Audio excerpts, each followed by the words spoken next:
नमस्कार, मैं आपका मित्र सर्वमित्र। मसला है लोकसभा चुनाव तो निपट गया, अब अगले विधानसभा चुनाव पर सभी की नजरें हैं और उसकी तैयारी भी शुरू कर दी गई है हरियाणा में।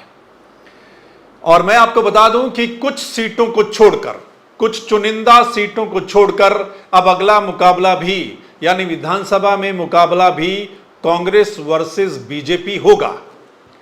वो जो कुछ चुनिंदा सीटें हैं वो आने वाले समय में मैं आपको बताऊंगा कि वो कौन कौन सी सीटें ऐसी हो सकती हैं जहां पर बीजेपी वर्सेस अदर या कांग्रेस वर्सेस अदर वो दिखाई देगा। अदरवाइज ज्यादातर सीटों पर बीजेपी वर्सेस कांग्रेस मुकाबला होने वाला है, जैसा कि इस लोकसभा चुनाव में हुआ था। अब कुछ आंकड़े हैं जिन पर हम चर्चा करते हैं। जो इस लोकसभा चुनाव में नजर आया है, जो वोट परसेंटेज का डाउनफॉल हुआ है या किसी को बड़ा फायदा हुआ है, उस पर बात करते हैं। ध्यान से सुनिएगा, ये आंकड़े बहुत इंपॉर्टेंट हैं हरियाणा को लेकर। इस चुनाव में क्या हुआ है कि बीजेपी को 5 सीटों का नुकसान तो हुआ है। आपको पता है कि 5 सीटें 5 बीजेपी के खाते में गई हैं और 5 कांग्रेस के खाते में गई हैं। लेकिन पिछली बार 2019 में क्या हुआ था, 10 सीटें बीजेपी के खाते में चले गए थे। पिछली बार के मुकाबले इस बार बीजेपी को 12% वोट प्रतिशत का नुकसान हो गया है। 12% वोट प्रतिशत उसका कम हुआ है। यह छोटी बात नहीं है, यह बड़ी बात है। वहीं दूसरी तरफ कांग्रेस का 20% वोट बैंक बढ़ गया है इस चुनाव में। 20% यानी 2019 के मुकाबले इस बार 20% वोट बैंक का इजाफा हुआ है कांग्रेस को। चलिए कुछ आंकड़े हैं अलग अलग लोकसभा के, यानी तमाम 10 सीटों के आंकड़े हम आपको बता देते हैं कि किस सीट पर बीजेपी को कितना नुकसान हुआ है पिछली बार के मुकाबले और कांग्रेस को कितना फायदा हो गया है।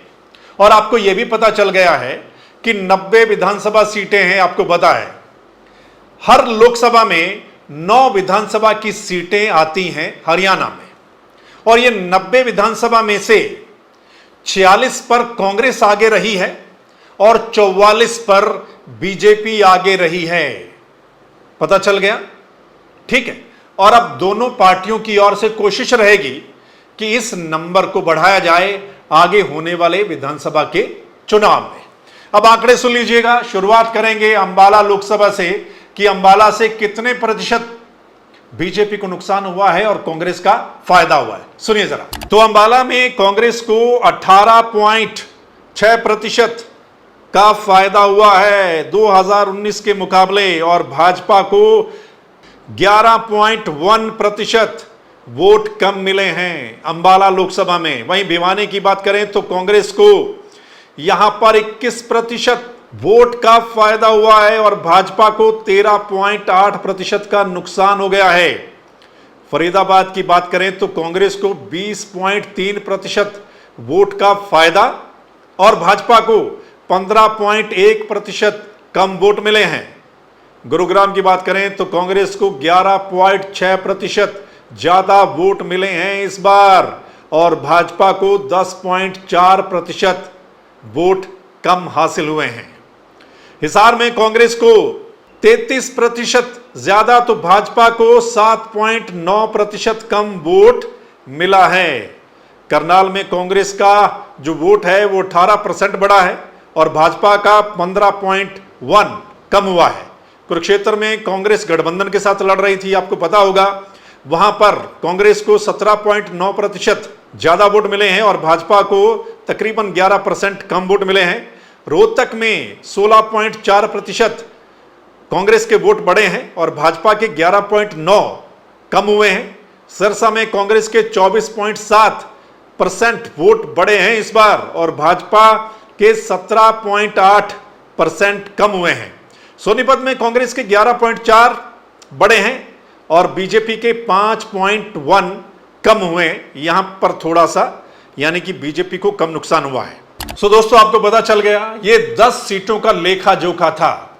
अब ये चार्ट देखिए, जो 46 सीटें जहां पर कांग्रेस बढ़त में रही इस चुनाव में, और 44 पर बीजेपी बढ़त में रही। ये देख लीजिएगा, ये जो नीले नीले जो एरिया है पूरा, इसमें कांग्रेस बढ़त पर रही है और बाकी जो एरिया है वहां पर बीजेपी, यानी उन हलकों में बीजेपी बढ़त में रही है।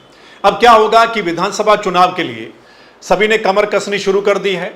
जो हरियाणा के सीएम है नायब सैनी, आपको पता है वो एक्शन मोड में आ गए हैं, हर रोज मीटिंग कर रहे हैं, लोगों की समस्याएं सुन रहे हैं, सीएम हाउस पर भी और कहीं इधर उधर जाकर भी मीटिंग चल रही है। यानी कोशिश है उनकी कि ये जो 44 सीटों पर बीजेपी आगे रही है इनको बढ़ाया जाए, यानी कोशिश करके फोकस करके और इन सीटों को थोड़ा आगे बढ़ाया जाए, इसलिए वो एक्शन मोड में दिखाई दे रहे हैं। वहीं दूसरी तरफ कांग्रेस भी एक्शन मोड में नजर आ रही है। आपको पता है कि उनकी बैठकें चल रही हैं, विधायक दल की मीटिंग चल रही है और वो भी आगे का प्लान बना रहे हैं और उनके प्रोग्राम भी सुना है कि इसी महीने की 16 तारीख से शुरू हो जाएंगे। हर जिले में उनकी बैठकें होंगी, यानी कांग्रेस भी अब फील्ड में दिखाई देगी थोड़े दिनों में और बीजेपी भी एक बार फिर फील्ड में दिखाई देगी। दोनों ओर से कोशिश होगी, यानी कांग्रेस की कोशिश होगी ये जो 46 सीटों पर उनको बढ़त मिली है इसको और बढ़ाया जाए, कम से कम 10 सीटें और बढ़ाई जाएं, बहुमत के पार चली जाए उनकी पार्टी कम से कम, मतलब ऐसा लग रहा है। और वहीं बीजेपी की ओर से मतलब ये जो 44 सीटों पर उनको फायदा मिला, बढ़त मिली, इसको और बढ़ाया जाए, दोनों ओर से कोशिश रहेगी। लेकिन क्या है कि लोकसभा और विधानसभा के चुनाव में बड़ा फर्क होता है, बड़ा अंतर होता है। लोकसभा चुनाव के समय मुद्दे अलग होते हैं, फेस अलग होता है, और विधानसभा चुनाव के समय अलग मसले होते हैं, फेस भी अलग होता है।